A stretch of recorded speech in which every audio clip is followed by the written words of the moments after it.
This is Wittgenstein's Mistress by David Markson. And this is a fascinating experimental novel that you quickly come to realize is being written by the last living person on Earth. There's no apocalyptic event that's described or that seems to have occurred. You get the sense that the woman writing the novel just woke up one day and was completely alone. So the only things that she has to sustain her are a completely empty world and the contents of her mind. And she's writing this novel then just sentence by sentence on a typewriter.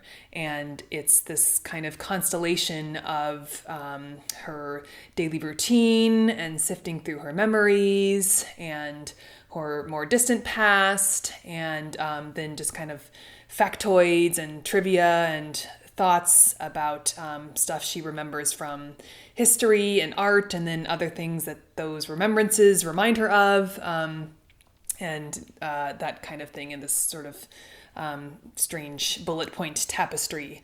And Wittgenstein, who's in the title, makes a few appearances, crops up a few times just in the flotsam. But I think the Wittgensteinian idea here is this hope that maybe she has, that maybe we have, that if you can carefully describe your experience of the world and your thoughts, that maybe you can understand your experience of the world and your thoughts, that language might be able to help us understand why things are happening to us. And make sense of things.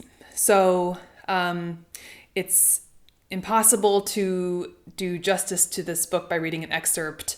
It's really funny and moving and strange and weird and familiar, and then the whole thing is this kind of continuous thread that moves back and forth. But I'm just going to jump in midstream here and read an excerpt that has one of the more overt Wittgenstein references. So...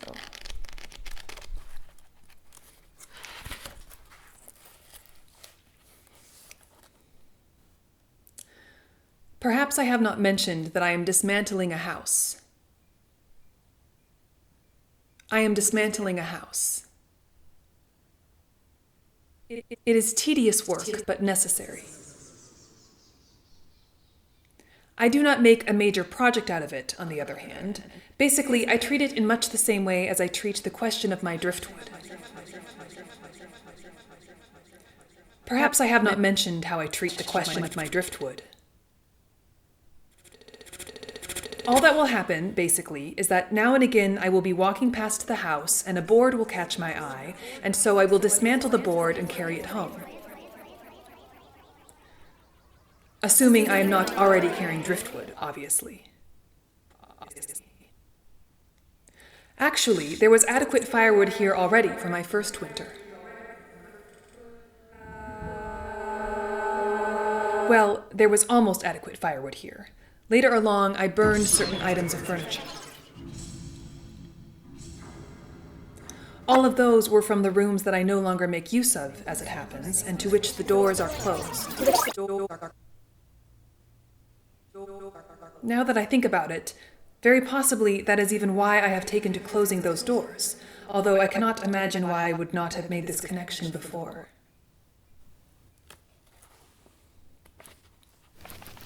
In any case, the house that I am dismantling contains almost no furniture at all. In fact, it is quite indifferently built. The only tool I have needed for any of the work is a crowbar, which I took from beneath the same seat in the pickup truck. Well, there is also the saw, which I came upon in the house itself.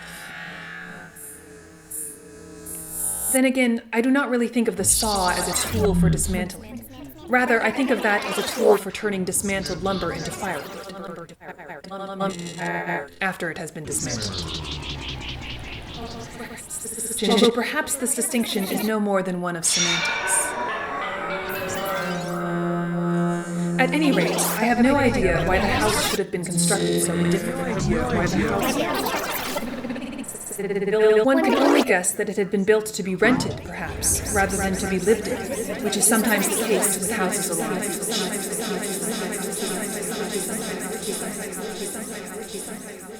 The world is everything that is the case.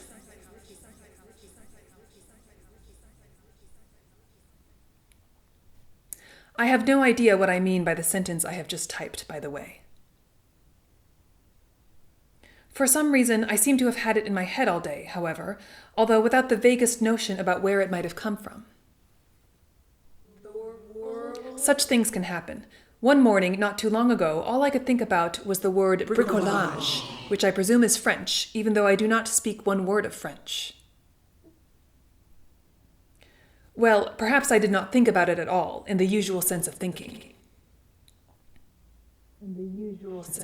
Still, when I went for my walk along the beach, or was picking up shells as I sometimes do, I must have said the word bricolage to myself 100 times. Eventually, I stopped saying it. So today, what I have been saying is that the world is everything that is the case, instead.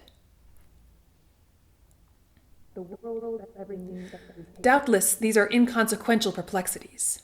Still, inconsequential perplexities have now and again been known to become the fundamental mood of existence, one suspects.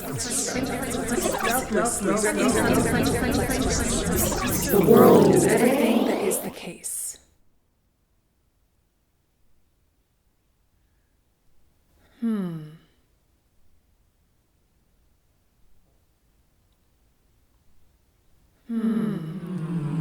But I have just made one more connection that I had never thought about either. Will the house that I am dismantling become the second house on this beach that I have burned to the ground? Granting that I am burning that house board by board, and that it will be quite some time before I have dismantled it fully enough to be able to consider it as having been burned to the ground. Nonetheless, the fact that I am doing exactly that would appear to be indisputable.